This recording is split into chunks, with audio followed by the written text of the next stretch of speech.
Yes, thank you so much. I would like to remind Ibrahim that Ghanaians at this stage will not want to be hearing certain mantras like one village, one dam, one district, one factory, 1 million per constituency, one constituency, one ambulance, where 75% of the ambulances are now at the wayside mechanics and all of that. And I'm surprised that he's trying to give us history as far back as 2014, 2015, 2016. I would not have much to say. The Ghanaians are the best judges. Today, they see President John Dramani Mahama. They see and they can tell what he is doing. First and foremost, let me commend His Excellency, the President John Dramani Mahama, for settling on the current governor, Mr. Esiama, and then the finance minister, Dr.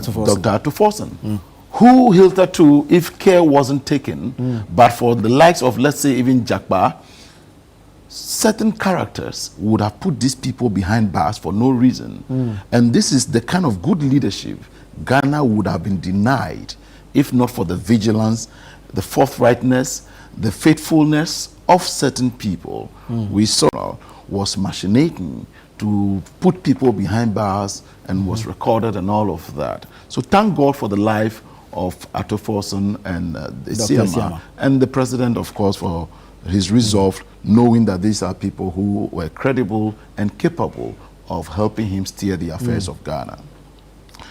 I was listening to my brother and I was wondering if he was delving into real economics or he was trying to make it a layman approach to the subjects, because at some point he cherry picks carefully which favors him. Then he now drops in and then he leaves the others out. But well, I would not want to delve into that, because as he spoke, I'm sure Ghanaians listened and watched and carefully knew what exactly is the case. We as government will not spend much time to want to battle out certain misconceptions or certain untruth. But the fact remains that everybody today can tell that Ghana is on track. And before I make my substantive submission, it is true that I can say, or if you ask me the question, are we where we want to be? The answer is no. But are we where we were? No. Are we on the right track? Yes. So I believe strongly that we are on the right path to where we want to go, to prosperity, development, etc.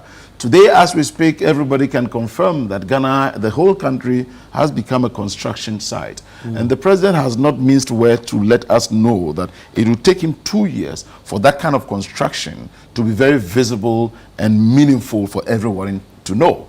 And he has classified most of that under what is become known as the big push. And I am aware that in this submission also, there will be further financial allocation to that. Let me correct one wrong impression, however, by Ibrahim, that, for instance, contractors are being owed and all of that. Well, if you are admitting contractors are being owed, why did you not pay them?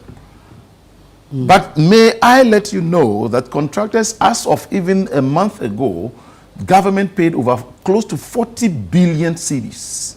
40 billion to contractors. Does this clear all the debts? Not entirely. But that is to tell you that government is spending at the very critical times and spending very wisely. Targeted spending. Targeted spending to make sure that we don't go holding tea conferences, holding wache conferences, kenke parties that are very needless, and only God knows how much is spent on that, for instance. In fact, let me say, I want to commend again the Honorable Minister for Lands and Natural Resources, the Member of Parliament for Elembele, and also the Caretaker Minister for the Ministry of Environment, Science and Technology, Honorable Emmanuel Amakofibua, for the most impressive speech he gave ever, or that has ever been given in Parliament during the exit of President Akufo-Addo, when he made us know that President Akufo-Addo will only be remembered of how not to govern a country. Today, we are seeing clearly that government is in place, taking the right steps to make sure we get back to order. What am I talking about? As we speak, by the mere dint of hard work, that government has been able to stabilize the economy and make the cedi potent and to fight against this bullish dollar, It means that our public debt has already been reduced to about 185 to 190 or close to 200 million. Just by reason of the stability of the dollar, coming from 17 all the way to 10.9. That is what it means. That is how significant it is. Now, when you get to the pumps, 2023, 2020, ending 2023, entering 2024, fuel price rose to as high as 23 cedis, if I'm not mistaken, or 27 cedis per liter. That was how cruel it was to us at a point in time. And everything was being attributed to what? COVID-19, Russia-Ukraine war. I don't know why President Mahama is defying this Russian-Ukraine war, and it is not affecting Ghana suddenly. Because the war has not ended. Yes, but so I don't know why he is not able to, how he is managing to defy it. Because somebody was there and he couldn't. And it became a song that was sung to us every now and then. Today as we speak, Fitch has now rated Ghana that we are now, is it B something? We are no longer junk status. This is a country that is thriving and suddenly now inviting investors, and investor confidence begins to boom. We are doing things that are making sure that it is to create the enabling environment to create more jobs for the teeming youth. So President Mahama, Honorable Dr. Atufo made it very clear that this year was to stabilize the economy, and the next year is to make sure we now create jobs and roll out the manifesto promises. But even as we want to roll out these manifesto promises, it appears we have even discharged a lot already. The big push is on the way. National Apprenticeship Program, the Ejumewura, the Mahama Care, what have you, the E-levy is going, COVID-19 levy is going. It never made sense, and it will never make sense. We were to, look, in this country, the fact that a budget is going to be read reminds me again that one person, I am so sorry for this one, but one person I believe and I am convinced must be brought to answer for questioning, and I believe is criminal, is Ken Ofori-Atta. This gentleman, very nicely spoken, clad in white dress, quoting Bible verses for us, did a lot of damage to this country. After he did that, he found a reason to say he was unhealthy, he was not well, and he's seeking medical care. Very good, very convenient. But whatever it is, I'm even saying this on national television, dead or alive, he must be brought back into this country to answer for the mess he caused this country. We know of the so many rots that happened. We know of his involvement and all of that, some which are being tied even to the current running presidential candidate, Dr. Alhaji Mahmoud Bawumia. Some of the things that are being said today is not even being said by us. It is now being said by their own opponents. And I'm asking myself, what kind of cherry picking or hypocrisy is this? Suddenly you now knew that Bawumia was causing damage and all of that. You who is attacking him, you are also culpable because you knew this and you presented him to us in 2024 for us to vote for him again. So that responsibility of a government is reassuring. And when we talk about the 24-hour economy, for instance, it is already also being rolled out. Let me say that, for instance, the DVLA has begun doing that. I think their office in Medina now runs 24 hours.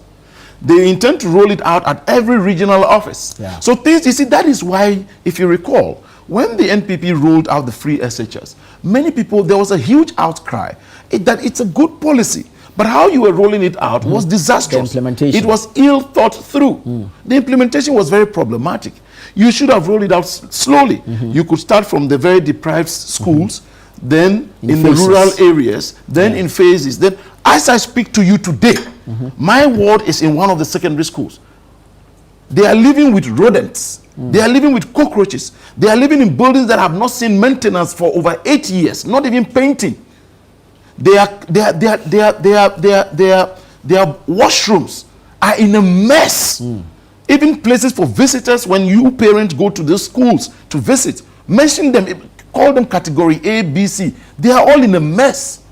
All because we rolled out free SHS, we didn't have any proper plan, and we were just rather paying people as ambassadors when we neglected the lecturers or the teachers, we neglected their conditions of service, we neglected the facilities, we didn't maintain them, and it is a whole mess all over. Very well. That, look, it is now taken, it's a whole mess. It's a whole mess.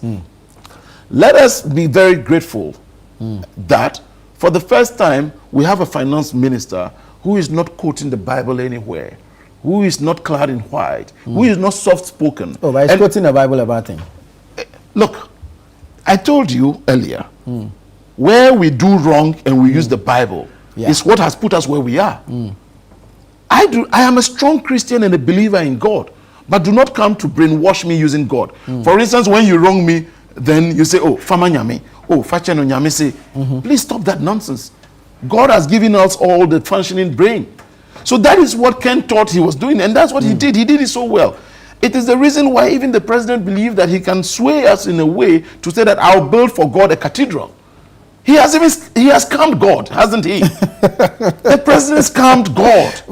He scammed God. And so look, you will not have Atoforsen probably even quote a verse in the Bible, but he believes God resides in him, and he is doing what God expects him to do. Right. Thank you. So we must go after Ken Ofori-Atta. We must thank God for the lives of the President John Dramani Mahama. And I must say instructively here today, Ghanaians are so happy to having the NDC come to power. It is not going to be mere rhetorics, but action, action, action. Very well.